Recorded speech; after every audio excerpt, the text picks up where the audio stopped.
हरिद्वार में अगले महीने कांवड़ यात्रा की शुरुआत होने जा रही है। 14 जुलाई से सावन का महीना शुरू हो जाएगा और उसके साथ साथ ही हरिद्वार में कांवड़ यात्रा की शुरुआत हो जाएगी। हरिद्वार हर की पौड़ी पर किस तरह की व्यवस्थाएं होंगी उस दौरान उसकी कुछ तस्वीरें हम आपको दिखा देते हैं। आप देखेंगे तो ये आज गंगा दशहरा का पर्व है और गंगा दशहरा के पर्व पर भी देख रहे हैं आप कितनी भारी संख्या में यहाँ श्रद्धालु गंगा स्नान के लिए पहुँचे हैं। लेकिन जब कांवड़ यात्रा होती है तो यहाँ जो संख्या होती है वो करोड़ों में होती है, क्योंकि शिव भक्त जो है कांवड़ यात्रा के दौरान करोड़ों की संख्या में से गंगा जल लेने आते हैं और फिर भोले शंकर का जलाभिषेक करते हैं। हर की पौड़ी के आसपास के अगर एरिया को आप देखेंगे तो यहाँ पर सबसे मुख्य बात यह है कि जो कांवड़ यात्री जब आएंगे तो उनकी आवाजाही को लेकर किस तरह की व्यवस्था होगी। तो पहला जो आप पुल देख रहे हैं सामने वाला, ये पुल सीधे शहर को कनेक्ट करता है। इस पुल से हर की पौड़ी का रास्ता आता है और फिर सीधे शहर को होते हुए मनसा देवी मंदिर और रेलवे स्टेशन चला जाता है और आगे ही फिर बस अड्डा भी पड़ता है। इसके अलावा अगर इस साइड की ओर देखेंगे तो जो पिछला 2021 का महाकुंभ हुआ था तो महाकुंभ के दौरान ये तमाम जो टेम्परेरी पुल आप देख रहे हैं, इन पुलों का निर्माण किया गया था ताकि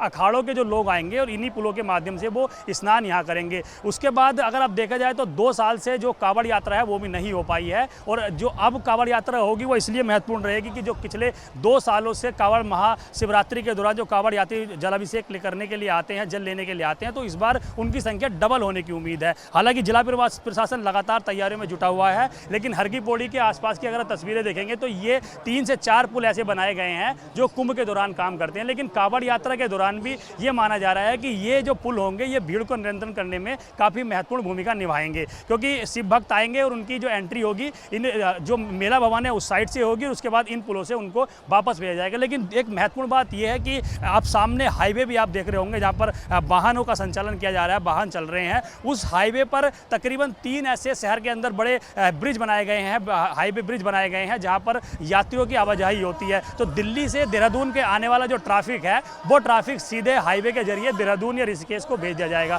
उसके अलावा जो छोटे वाहन, दुपहिया वाहनों से या बड़े वाहनों से लोग कांवड़ यात्रा में लेने आएंगे, यहाँ जल लेने आएंगे, उनको हाईवे से पहले ही वहाँ रोकने की प्लानिंग तैयार कर रहा है प्रशासन, ताकि यात्रियों को अंदर पैदल भेजा जाए और उसके बाद जल लेकर यहाँ से जाएँ। तो हाईवे ब्रिज बन जाने से सुविधा यहाँ होगी, उसके साथ साथ ही भीड़ को नियंत्रण करने में सुविधा होगी। तो ये कहा जा सकता है कि इससे पहले जो कांवड़ यात्रा हुई है, कोरोना के दौरान जो यात्रा, उससे पहले जो यात्रा हुई है उनमें काफ़ी क्राउड रहता था और क्राउड की वजह से बहुत ज़्यादा दिक्कतें यहाँ पर झेलनी पड़ती थी। लेकिन क्योंकि वक्त मिल गया है प्रशासन को तमाम व्यवस्था बनाने के लिए और कुंभ की वजह से हरिद्वार में बहुत सारे डेवलपमेंट के वर्क हुए हैं, पुलों का निर्माण हुआ है, NH पे भी बहुत सारे पुल बन गए हैं। तो ये माना जा रहा है कि इस बार जो कांवड़ यात्रा होगी उस कांवड़ यात्रा के दौरान जो श्रद्धालु यहाँ आएंगे, गंगा जल लेने आएंगे, उसमें ये पुल बनाए गए हैं, पुलों का जो निर्माण किया गया है वो भीड़ नियंत्रण में बड़ी भूमिका निभा सकते हैं। इसीलिए सतल प्रशासन पहले से ही तैयारी में जुटा हुआ है ताकि यहाँ पर जो कांवड़ यात्री आएंगे भारी संख्या में यदि वो आते हैं तो उनको कैसे नियंत्रण किया जाएगा, कैसे उनको अंदर मैनेजमेंट के तौर पर भेजा जाएगा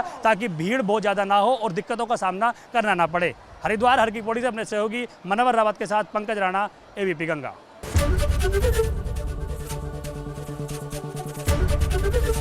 ABP गंगा, खबर आपकी, जुबान आपकी।